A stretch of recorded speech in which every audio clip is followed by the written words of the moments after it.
name is Syaza Dini, Binti Muhamad, and today I'm going to talk about hydrocephalus. So first, we're going to look at the content of my presentation today. We're going to start with introduction, followed by etiology, signs and symptoms, imaging modalities, complication, radiography appearances, technical consideration, and last is conclusion. So first of all is what is hydrocephalus? So hydrocephalus is derived from the Greek words hydro means water and cephalus means head. So it refers to the abnormal accumulation of cerebrospinal fluid within the ventricles. So, CSF, which is cerebral spinal fluid, is a clear, colorless fluid that surrounds the brain and the spinal cord, serving the cushion of the brain. It removes waste and maintains intracranial pressure.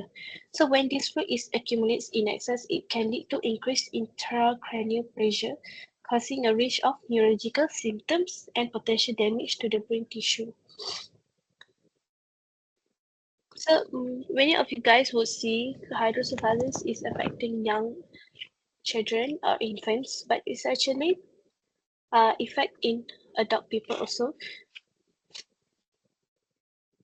which can caused by various conditions, which is trauma, infection, or disease process. So early detection and treatment are crucial to prevent irreversible brain damage. So we have to use some imaging modalities to capture the brain anatomy.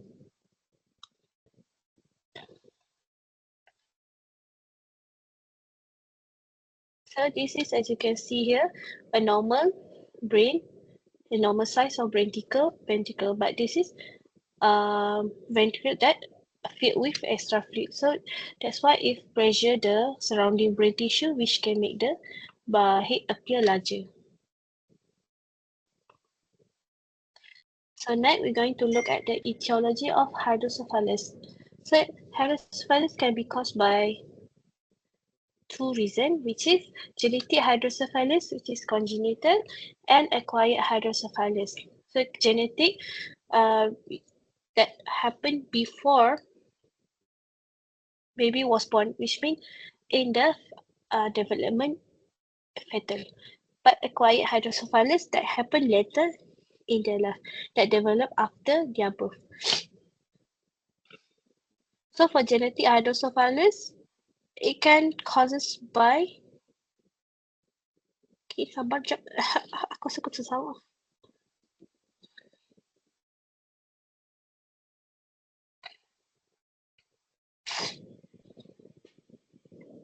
Okay, next we're going to look at the etiology of hydrocephalus.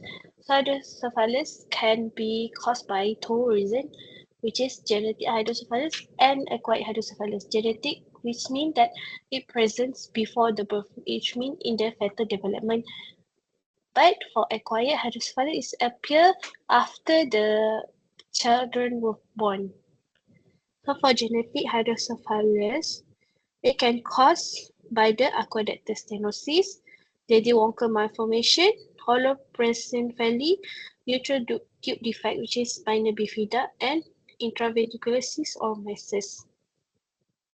So for Daddy-Walker malformation is the congenital brain defect involves the undevelopment or absence of cerebral vermis. So it's leading to enlargement of the foreventricle and posterior fossa cyst. This can result in obstructive hydrocephalus. So now I'm going to talk about communicating hydrocephalus and non-communicating hydrocephalus. So communicating hydrocephalus is a type where the ventricles are not obstructed, but the CSF is not absorbed properly or is overproduced. It can also be caused by dysfunction of the arachnoid granulation, which are responsible for the absorption of the CSF into the bloodstream. This is results in the dilated ventricle without a blockage. Meanwhile, for the non-communicating hydrocephalus, or we call it obstructive hydrocephalus, is a type that occurs when the physical obstruction blocks the normal flow of CSF to the ventricles. This blockage might caused by the tumor, cyst, or structural malformation leading to ventricle enlargement. I'm going to show you in the next slide. So as you can see, this is the flow of the CSF. It leads to the brain tissue. But for communicating hydrocephalus, there's a problem within the absorption of the CSF. which cause the fluid is not absorbed properly, and then it accumulate in the ventricles. But for the obstructive um, hydrocephalus, it could be there is a cyst or malfunction here that block the flow of the CSF, which can cause the fluid accumulates. So we're going to talk about signs and symptoms of hydrocephalus. So for infant and adult is different because for adult it's not appear more physically but more to neurological. But for infant, there are physical changes, which is first is rapid health growth, vaginal fontanelle, and decreased muscle tones. And also sometimes it call it sunsetting eyes. It's caused because of the head is so large, which make the eyes um appear sunsetting. So we're going to look at the neurological symptoms of the adult. Okay, first is seizure. Some maybe have urinary problems, vision problem, cognitive changes such as memory loss, confusion, or difficulty in concentrating. But the most common is headache and vomiting. So now we're going to look at the imaging modalities to diagnose the hydrocephalus. So there are CT scan, MRI, and ultrasound. So for ultrasound, there are two types of ultrasound used, which is antenatal ultrasound and neonatal. So antenatal is for fetal hydrocephalus. It can be detected in the ultrasound in the first and second trimester. So in this ultrasound, it's a real-time imaging. So the sonographer can measure the size of the lateral ventricles and also can track the dilation. So it will be repeatedly scanned to measure the process of the progress of the hydrocephalus, or maybe can plan the treatment beforehand. But the limitation for this ultrasound, it may miss or overestimate the severity of the hydrocephalus, as the ventricle dilation can resolve or become less severe over time. So, also, accuracy depends on the operator and the quality of imaging. So as you can know, everyone have different technique in ultrasound. So some operator might miss out or maybe misjudge the imaging. So post-birth monitoring, so neonatal transcranial ultrasound is commonly used to monitor ventricles after birth. Even though it has some limitation, but it still relies of the open fontanelle and reduce the effectiveness of the baby age. So why we can use ultrasound even the baby was born? Because there are parts of the baby that's skull that's still not closed. So we can use ultrasound to detect the brain. So for third ventricle measurement, there was a recent study that shows that measuring the third ventricle using transcranial ultrasound is a simple, non-invasive method with a good correlation to the CT scan for identifying hydrocephalus in children. So as you can see here, ultrasound is still valid to measure the ventricles for hydrocephalus. I'm going to look at the CT scan. So CT scan is provide high resolution, detailed image of the brain and ventricles, making them valuable in detecting acute hydrocephalus and its complication. They are especially useful for emergency setting when rapid imaging is required. So the advantage of CT scan is quick result, useful in detecting associated tumors. So because CT scan takes like a shorter time, so it can be we can know the symptoms or maybe symptom associated with hydrocephalus quickly, and also or maybe some side effect, which is hemorrhage or infection. But for disadvantages is exposure to ionizing radiation poses. This is especially for young children and pregnant women. Also, CT scan is lack of soft tissue resolution than MRI and may not identify finer details such as periventricular edema or subtle anatomical defects.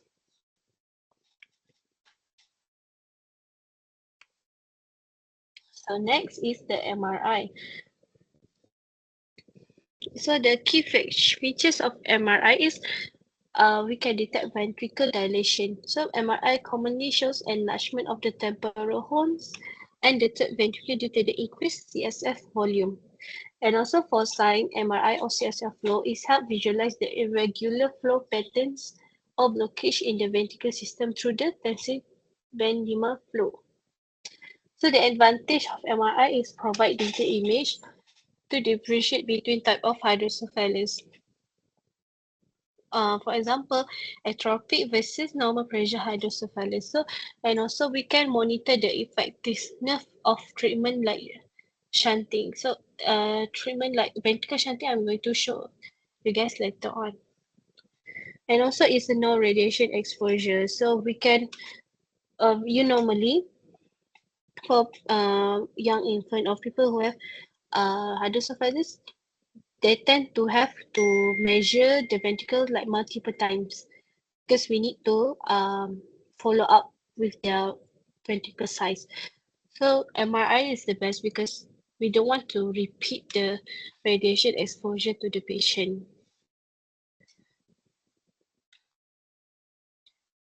So for this year, MRI is a very good modalities for hydrocephalus because it is assessing its severity, guiding long-term treatment and strategies, including monitoring shunt placement and function. So next, I'm going to show you guys about complication of hydrocephalus. So there are multiple complications, but I'm going to talk about first is overdrainage. Overdrainage is caused by excessive CSF drainage that can lead to subdural hematomas or postural headache. So shunt adjustments are made to alleviate these issues. And next one is infection. So infection is usually occur within the first few weeks after the placement or typically caused by skin flora. Infection usually requires antibiotic for this treatment. And next is shunt malfunction. This can occur due to the blockage, disconnection, or breakage in the shunt system. The system of a malfunction include worsening headache, vomiting, and neurological symptoms that I show you before, which is seizure, headache, vision problem.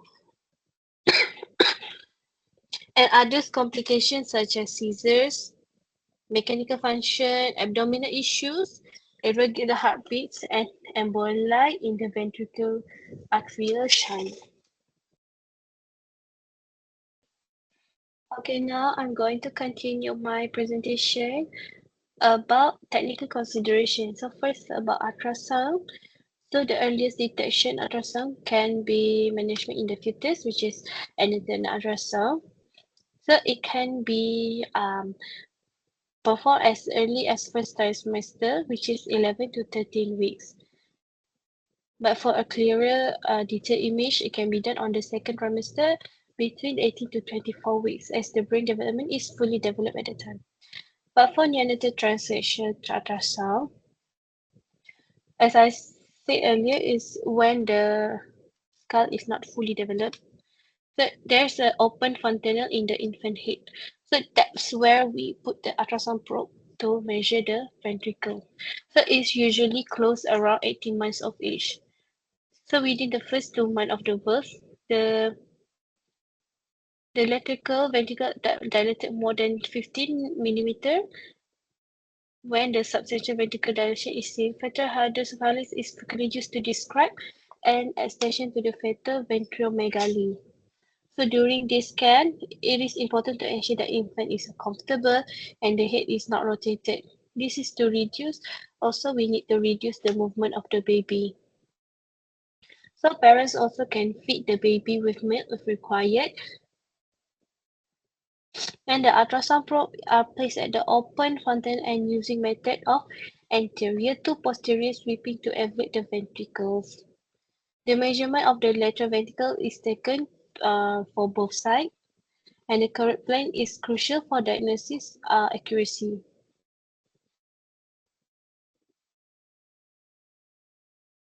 So next is technical consideration for CT scan. So, hydrocephalus also can be detected with CT scan. So, a plain CT scan of the brain that does not require contrast it is adequate to show the ventricle.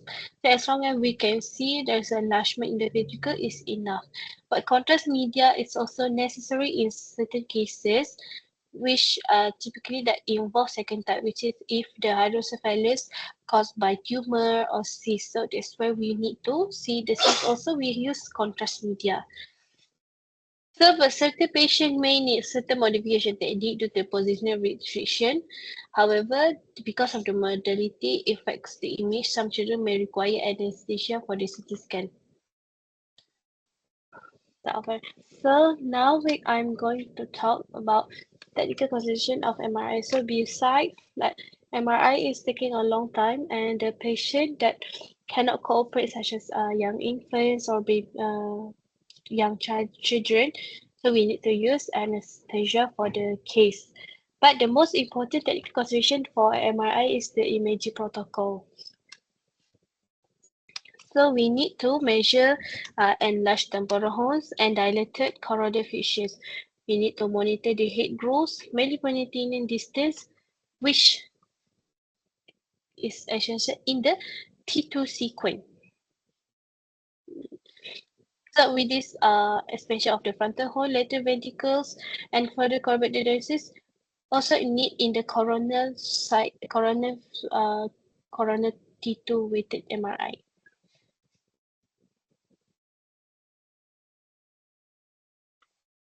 And next for the melipontine distance is essential to view in the exit MRI.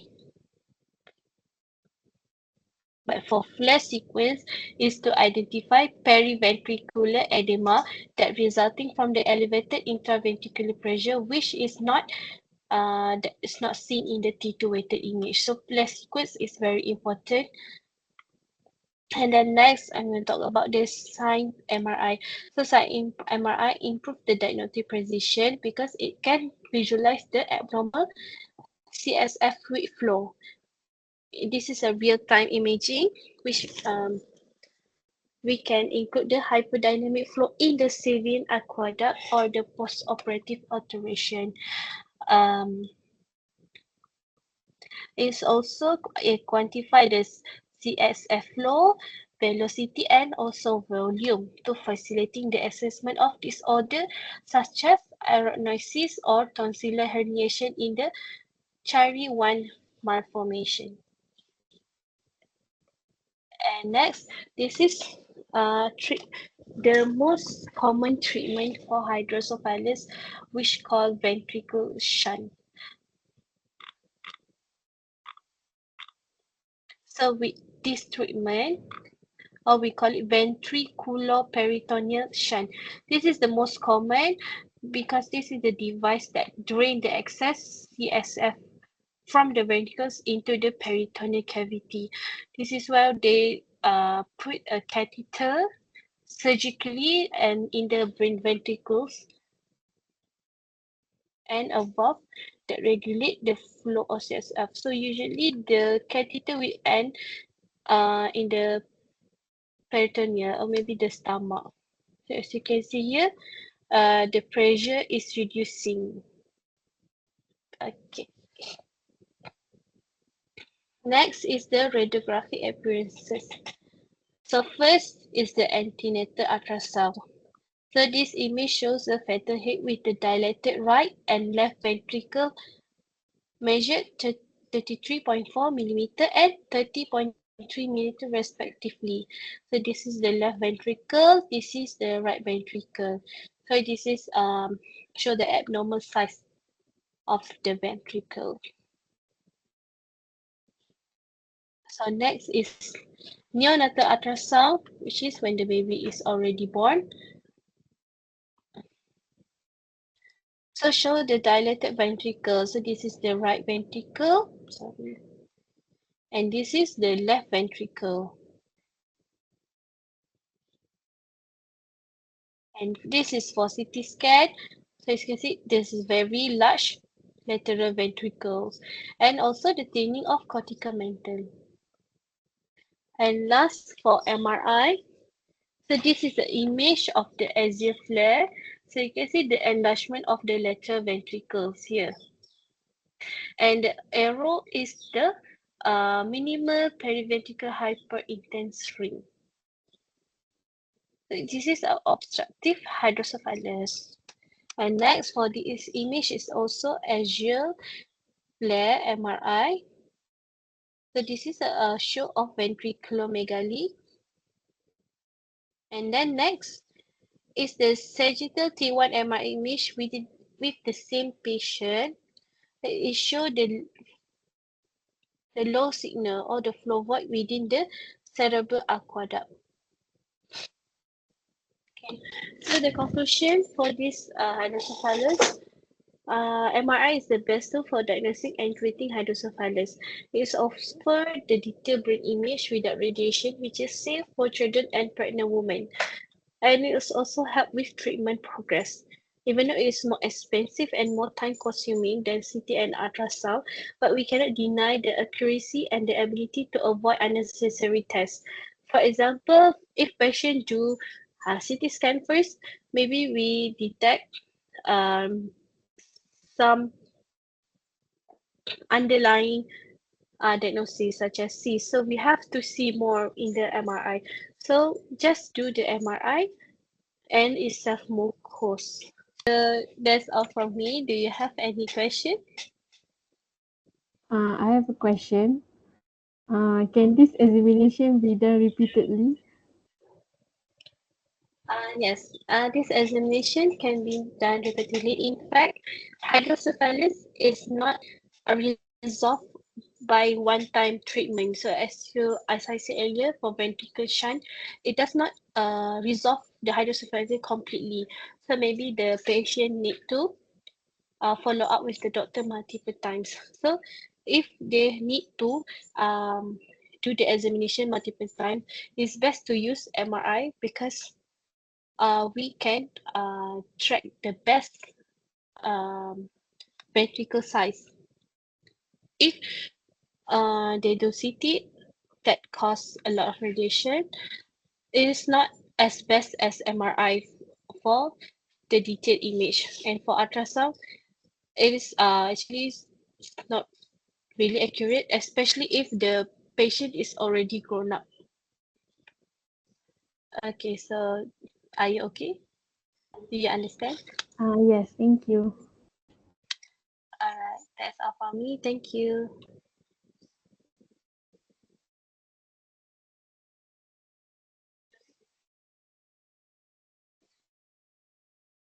Dah.